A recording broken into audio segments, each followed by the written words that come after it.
Kahapon, Jen, Opo. ito yung pinakahuling ginagawa nila para i-discredit nila si Gutesa. Opo. Okay. Merong post sa isang page na kung tawagin ay Kabayan Patrol.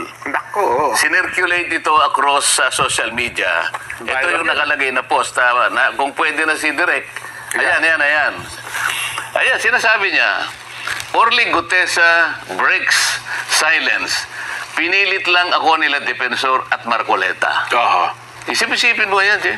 Gutesa admitted that he was forced to sign a fake affidavit against Speaker Romualdez out of fear and pressure.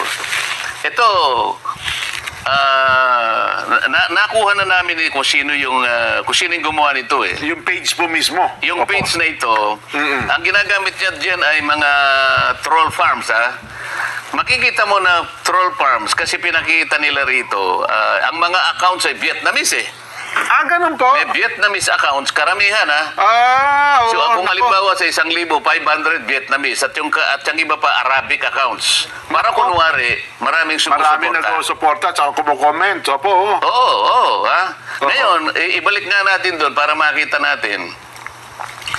Kung makikita mo doon, sa bandang ibaba, right Opo, side, opo. nakalagay Kabayan Patrol. Kabayan Patrol. Yes po. So parang ginamit pa yung logo nung TV station, opo, oo. isang TV station para magmukhang totoo.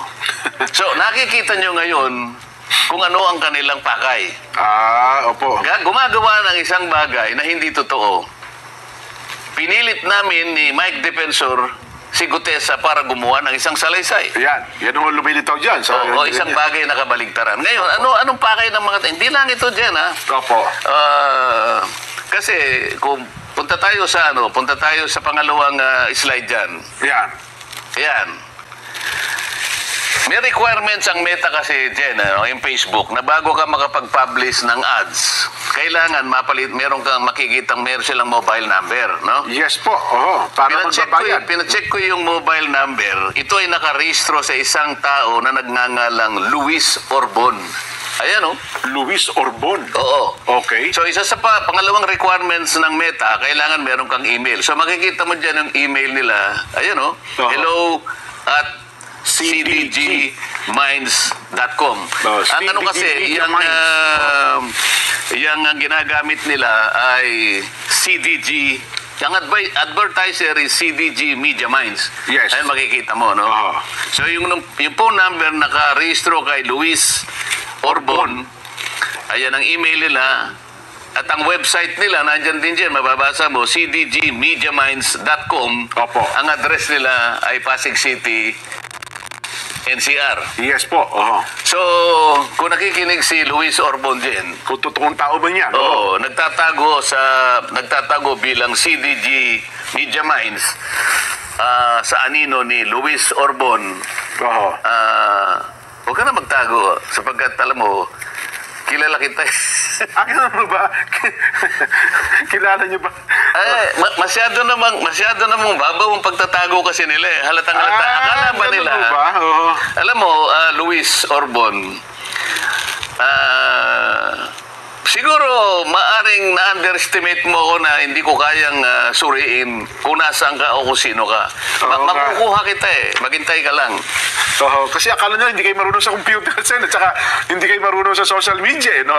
Hindi nga ako marunong, pero may pamamaraan naman. Ayan, tama po kayo. Pamamaraan tayo dyan, di ba? Ngayon, puntahan natin yung ibang slide natin. Yan. Ayan itong CDG Media Minds ay nag-handle ng 4 na pages sa Facebook yan. Bukod doon, meron pa sa iba. Kaya sila ang sabay-sabay na nag-launch ng fake news campaign. Opo. At binuboost nila, binabayaran nila laban kay Orly Gutesa. Ayan, makikita nyo isa-isa yan, ano? Yung number 1, ito yung Kabayan Patrol. Ayan, nakikita mo. Ang pangalawa, dapat alam mo, sabi niya. Ayan, makikita nyo yung kanilang post. Ayan, no? Yung pangatlo, balita on the go. Ayan. Opo. Yung pangapat, chiefs of staff. Chiefs of staff. So ito ay puro fake news campaign. Okay. Anong pakay ng mga taong, bakit sila gagawa ng ganito? Ito yung sinasabi ko sa iyo na pangalawa na undermining the whistleblower. The whistleblower. So lahat ng kaparaanan gagawin para pagtakpan, para ilihis, para iligaw ang mamamayan. Ang mga taong ito ay, ang kanilang maaring pakinabang dito ay yung taong pinagsisilbihan nila. Siyempre po, kumikita sila dyan doon sa mga taong napagtatakpan ng kanilang paglilihis. Yung kanilang agenda, At para iligaw ang ating mga kababayan na maring maisip nga nila na, ganun pala yun, ganito pala yun. Kaya natin dinidiscuss dyan para malaman ng taong bayan na ito ay puro fake news na ginagawa nila para magtakip, para isalba, para proteksyonan ang mga nasa likod ng mga iniimbestigahan natin. At kung nanonood ba yun, nabasa mo ito ni Gutesa, baka humina ang loobin, Kasi puro, nasaan si Gutesa, nasaan si Orly. Pare-parehas yun, Iba't ibang uri ng ads. Puntahan natin yung isa pang slide direct. Ayan, tingnan mo yan, Iba't ibang uri ng ads na puro paninira, iisang target. Si Marine Sergeant Gutesa at ako. Yan, ay may git na 10 ads yan dyan, ito ay ni loans magmula no October 24 hanggang October 29. So talaga palang So, ito pa, alam mo, ang kanilang ginagasta bawat araw, merong range from 500 pesos to 4,000 pesos. Ayun, So, gagasta sila. Noong una, medyo nagtitipid Kasi 500 pesos lang. Ngayon, mga cheap naman itong mga ito Manlilin lang ka lang, galingan mo na, di ba? Oo naman, Ngayon, siguro naisip nila, teka, baka kailangan nating pag-ibayuhin. So, umaabot hanggang 4,000. Binubos nga sila.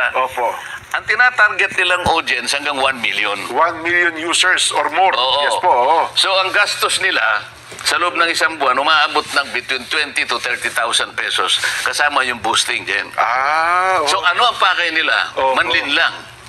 Mailigaw ang taong bayan. So ang gastos ay ganun karami para sa ganun patakbuhin yung kanilang mga ads. So kung mga ganun, times 10, kasi mga 10 pala, iba't ibang lugar saan, ibuboost nilang lahat. Mamalak kahit pa paano. So gumagasta sila talaga. So sa uling slide, pakita natin para makita natin. Itong mga slides na to, Jen, makikita mo, pinamonitor ko yan magmula ng January 2025.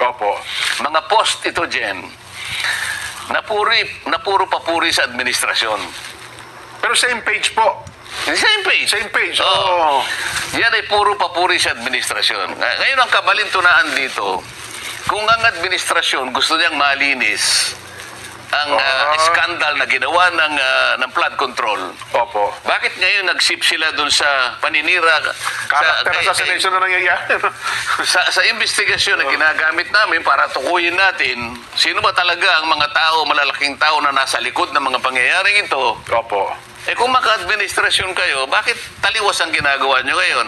Sinisiraan nyo ang mga taong lumabas para ngayon pagtibayin, tukuyin, makilala kung sino yung mga malalaking tao.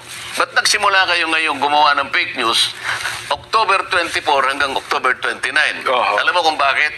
Bakit po? Sapagkat merong nagbabanta na itutuloy ang Blue Ribbon Committee itong Nobyembre. November 14 daw po, Sen. November nga. November 14 ngayon, tamang-tama lang na sirain si Gutesa. Akala nila ngayon.